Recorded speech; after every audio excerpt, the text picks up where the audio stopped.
All right, well today I'm going to be talking briefly about modern languages and cultural studies. These are two broad fields that encompass everything from sociolinguistics to language acquisition, cultural theory, gender studies, communications. A lot of different fields that are kind of part of and embedded within these two. Today I want to talk specifically, and the question that I will ask is, how does language, the study of culture and the study of language, represent worldview? How does it represent power? And how can we understand language and language learning as a key to a more just and peaceful world? So I'm going to give you some pieces of evidence that suggest that this is possible. And we're going to look beyond just the nature of translation of words into the translation of ideas and beliefs and worldviews and perspectives. So you've all heard this statement, "Sticks and stones will break my bones, but words will never hurt me." If only that were true, right? Because we know that words have power. Words have power to uplift, to tear down, to oppress, to discriminate, but also to seek truth and reconciliation and justice. Words are powerful things. Language is much more complex than we often give it credit. We often talk about, well, it's just words. I don't have to think very carefully about what I'm saying or how I say it. It's just words.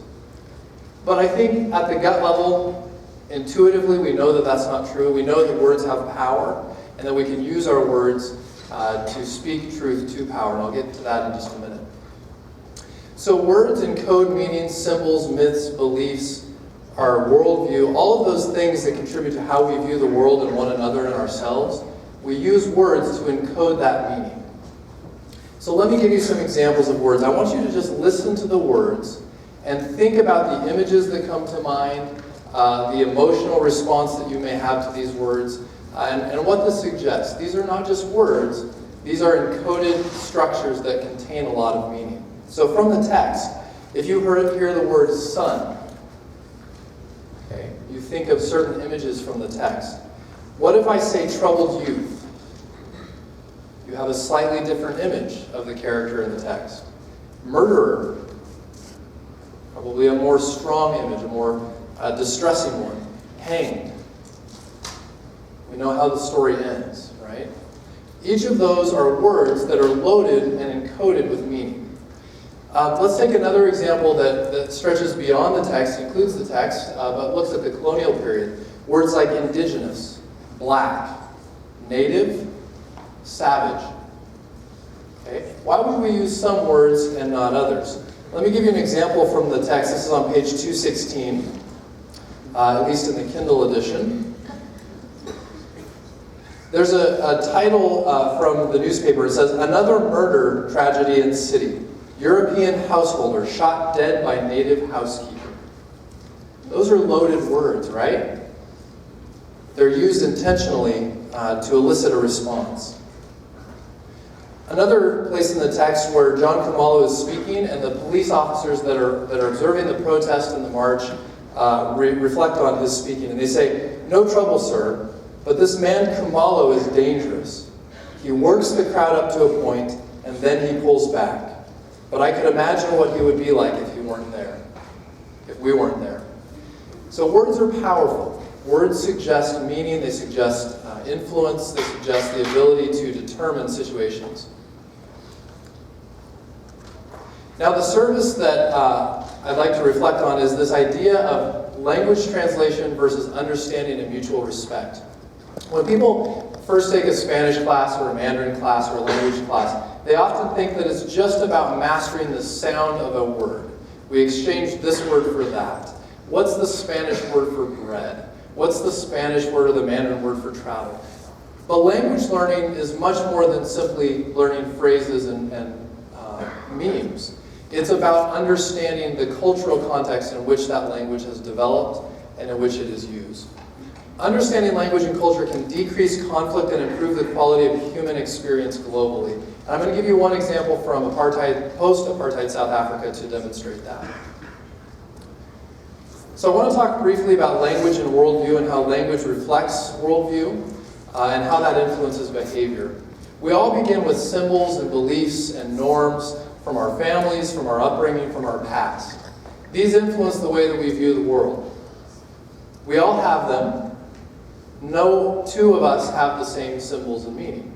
No matter how similar your experience, no matter how closely connected you are, we all have different symbols, meanings, beliefs, and views on the world. Those views influence our words and the choice of words that we use. Okay, so if you're talking about a contemporary political issue like immigration, whether you use the term illegal alien, undocumented worker, immigrant, refugee, words matter.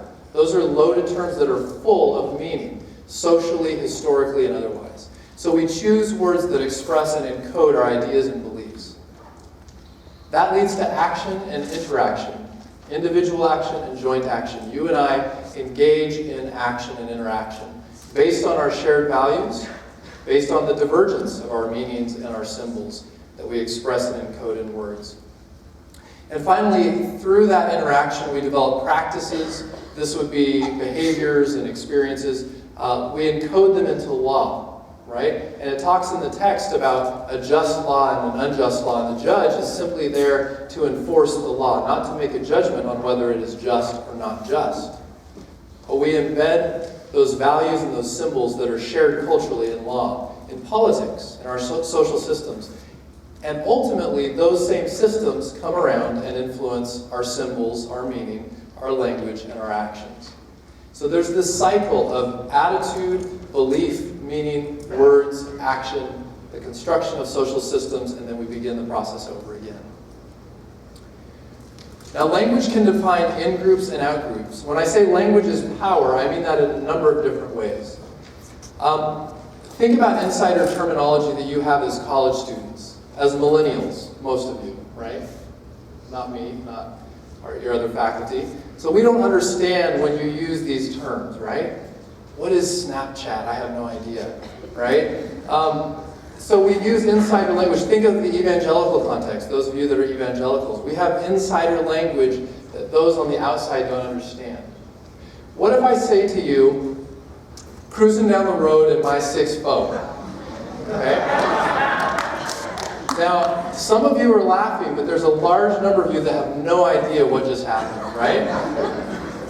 So I've used one phrase to create an in-group and an out-group. If you're in the in-group, you might know that I was just referencing Straight Outta Compton and Eazy-E and Boys in the Hood and all this kind of stuff. You might also think that I'm offering a critique of rap music in the 90s and a cultural critique, right? Or maybe you know that I drive a 1964 Plymouth Valiant, and maybe it's just a personal preference to listen to that when I'm driving around. But I've encoded that with a lot of meaning. There's a lot of history, there's a lot of social, cultural data in that short phrase. So I've just created an in-group and an out-group. If you know what I'm talking about, you probably laughed, or maybe you just thought it was kind of silly. Okay? So language can be used to alienate, to isolate, to bring people together, and to push people away. Language can be used as a tool of oppression or reconciliation, and if you think about contemporary politics and the polarization that we have, you'll know that politicians love to use language to alienate and to attract voters. That's no secret. Moral language. Think of Martin Luther King Jr., who brilliantly married biblical narrative and biblical text with a call to justice and reconciliation here in the United States. Think of Kamalo, think of the other characters in the story that did that very thing. The last thing I want to mention regarding language, peace, and justice, I believe that language learning, that learning about culture, that studying these things can help us develop a more peaceful and just world. And we have an example from the text. We have an example from South Africa, and particularly the Truth and Reconciliation Commission. And I want to give you the title of this in case you're interested in looking this up. This was the 1995 Promotion of National Unity and Reconciliation Act, number 34. This is a significant document in the history of South Africa and in the history of the world. See, after the apartheid ended, in South Africa, they passed a law that would bring people together to begin to share words about their experiences.